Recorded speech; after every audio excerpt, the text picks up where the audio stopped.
सरकार पर बीजेपी ने उठाए सवाल। ये इस वक्त की बड़ी और अहम जानकारी हम आपको दे रहे हैं, जहां विधानसभा की कार्यवाही स्थगित होने के बाद अब कुछ ही देर में कार्यवाही फिर से शुरू होगी। हिंसा पर विपक्ष के हंगामे के बाद कार्यवाही को स्थगित कर दिया गया था। बिहार हिंसा पर सरकार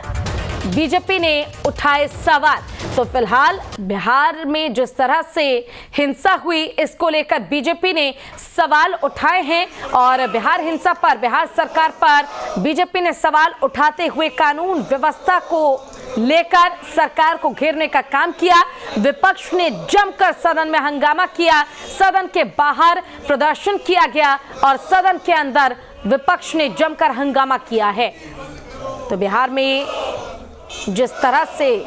रामनवमी के मौके पर हिंसा भड़की, इसको लेकर विपक्ष काफी ज्यादा उग्र है। विपक्ष कानून व्यवस्था को लेकर और बिहार में आम लोगों की सुरक्षा को लेकर सदन में आवाज बुलंद कर रहा है और आवाज बुलंद करने के साथ ही मांग की जा रही है कि जल्द से जल्द कानून व्यवस्था को ठीक किया जाए। ज्यादा जानकारी के साथ हमारे संवाददाता रितेश मिश्रा हमारे साथ जुड़ गए हैं। रितेश, एक बार फिर से कार्यवाही शुरू होने की खबर सामने आई है। स्थगित की गई थी कार्यवाही को, अब फिर से कितने देर में कार्यवाही जो है वो शुरू हो जाएगी?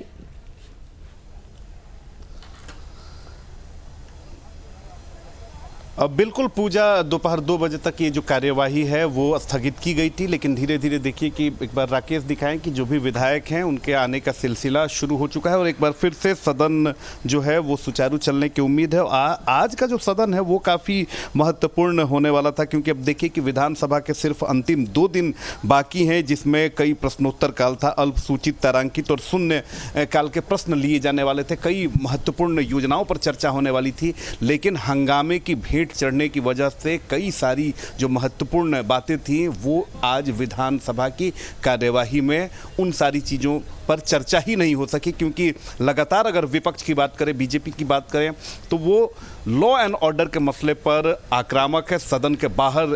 भी हंगामा किया बीजेपी के सदस्यों ने, सदन के अंदर भी जितने भी बीजेपी के सदस्य हैं वो लगातार प्रदर्शन कर रहे हैं, लगातार सरकार की नाकामियों पर सवाल उठा रहे हैं। ऐसे में अब जो विधानसभा की कार्यवाही है उसे 2 बजे तक स्थगित किया गया था, लेकिन अब एक बार फिर से जो सदस्य हैं बिहार विधानसभा के, उनके आने का सिलसिला शुरू हो चुका है और हो सकता है कि अब जो सदन है वो थोड़ा सुचारू चले और कुछ महत्वपूर्ण बातों पर भी गौर हो सके।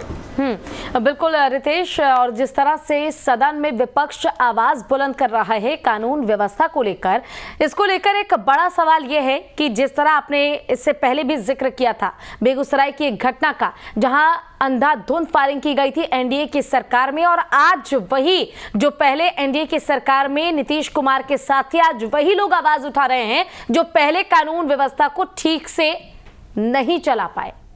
मजबूत नहीं कर पाए। देखिए बिल्कुल देखिए, सबसे बड़ी बात है कि कहीं ना कहीं जो राजनीतिक आरोप प्रत्यारोप होता है उसके बीच जनता की जो गाढ़ी कमाई होती है, क्योंकि उनके ही टैक्स से समझिए कि ये सभा चलती है, संचालन होता है, और जब हंगामा होता है तो कई महत्वपूर्ण मुद्दे जो जन सरोकार से जनता के हित में होते हैं उन पर कार्यवाही नहीं हो पाती है, उन पर कोई कार्य आगे नहीं बढ़ पाता है। अब सवाल ये उठता है कि आज बीजेपी लॉ एंड ऑर्डर पर काफ़ी हंगामा आप कर रहे हैं, लॉ एंड ऑर्डर को आप धाराशायी बता रहे हैं, लेकिन जब कल तक आप सरकार में थे, आज से 6-8 महीने पहले तक आप सरकार में थे, आपके शासन में भी उसी तरह से लॉ एंड ऑर्डर पर सवाल उठ रहे थे, तो फिर बीजेपी के नेता क्यों चुप थे उस समय? सवाल ये उठता है कि अगर आप सत्ता में रहते हैं तो आपको सारी चीज़ें पाक साफ दिखती हैं, सारी चीज़ें सुचारू दिखती हैं, सरकार में सुशासन का राज दिखता है, लेकिन आप जैसे ही सत्ता से बाहर जाते हैं आपको सरकार सबसे नाकाम दिखती है, लॉ एंड ऑर्डर का मसला आप प्रमुखता से उठाने लगते हैं, बेरोजगारी, महंगाई, ये सारे मुद्दे आपको विपक्ष में जाने के बाद ही क्यों दिखते हैं? ये अब जनता भी धीरे धीरे समझ रही है कि बिहार में जिस तरह से राजनीतिक समीकरण है, जिस तरह से राजनीतिक हालात है, कब कौन किसके साथ जाएगा, कब कौन किसके साथ वापसी करेगा, ये किसी को नहीं पता है। लेकिन इस उहापोह की राजनीति में, इस अनिश्चित माहौल वाले राजनीति में कहीं ना कहीं बेड़ा गर्क हो रहा है। आम जनता का उससे जुड़े जो मुद्दे हैं वो कहीं ना कहीं कहीं गौण हो जा रहे हैं,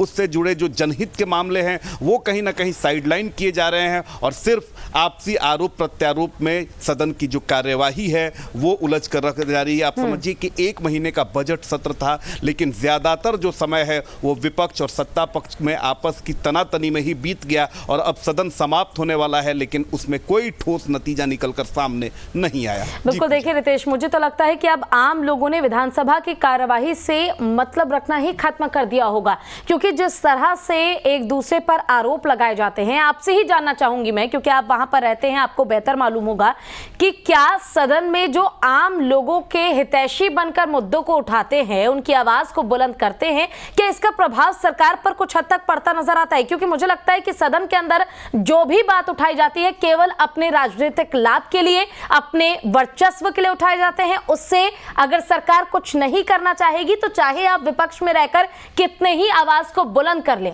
सरकार उस काम को नहीं करेगी अगर सरकार नहीं चाहती तो। क्या इस कार्रवाई से आम लोगों को कोई लाभ मिलता है? बिल्कुल बिल्कुल, देखिए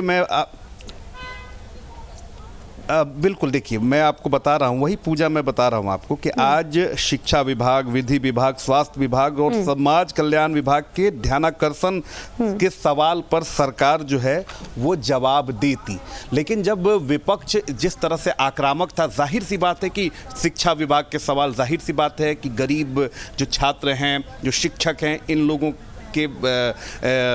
लिए कुछ सवाल होते, स्वास्थ्य विभाग का सवाल था, तो जाहिर सी बात है कि जिन लोगों ने आपको चुनकर इस सदन के अंदर भेजा है, जिनके मुद्दों को, जिनकी समस्याओं को उठाने के लिए आपको भेजा गया है, आप उन मुद्दों को नहीं उठाते हैं और आप इधर उधर के मुद्दों पर आप उलझते हैं, तो इसमें जनता का ही नुकसान है। और जनता जो है अब बखूबी इस चीज़ को समझने लगी है कि राजनीतिक दल सिर्फ उनका इस्तेमाल करते हैं, वोट लेने की बारी आती है तो उन्हें सारे मुद्दे याद आ जाते हैं, बेरोजगारी, गरीबी, महंगाई, भ्रष्टाचार, शिक्षा, ये सारे मुद्दे जब आपको वोट लेना होता है, जब आपको चुनाव में जाना होता है, आपको याद आता है। जब जनता आप पर भरोसा करके वोट देती है, जब सदन में कोई भी जो